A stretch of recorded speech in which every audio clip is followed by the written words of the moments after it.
Goeiedag en baie welkom by ons oggendoordenkings. Ek gaan vir jou saamlees Spreuke 20 vanaf vers 24 af. Die Here bepaal 'n mens se lewe. Hoe kan 'n mens verstaan wat met hom moet gebeur? Hierdie is een van daai moeilike versies in die Bybel. Die Here bepaal 'n mens se lewe. En dis maklik as dit goed gaan met jou om te sê, dankie vir alles in my lewe.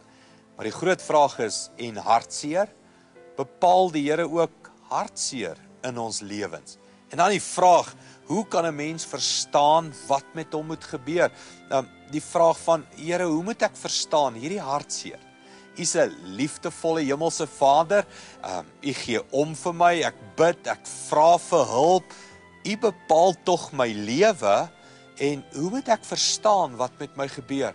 Ek dink vir my 'n groot antwoord hierin is, spandeer tyd saam met die Here.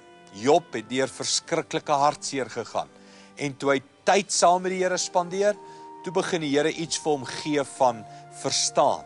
Ek is in beheer, en ek kyk na jou, en ek sorg vir jou. En die Here leer vir Job oor sy omstandighede. Ek en jy het ook nodig, wanneer dinge skeefloop, en wanneer daar hartseer is, om by die Here uit te kom, verantwoorde. Nie agter mense nie, nie agter opinies aan nie, maar by die Here wat hy sê. Kom ons bid dit saam. Hemelse Vader, U bepaal ons lewens. Maar Here, U kan ook vir ons die antwoorde gee vir ons lewens. Help ons om tyd met U te spandeer oor die lewe. Dankie daarvoor in Jesus naam. Amen. Goed gaan en ons sien jou weer môre.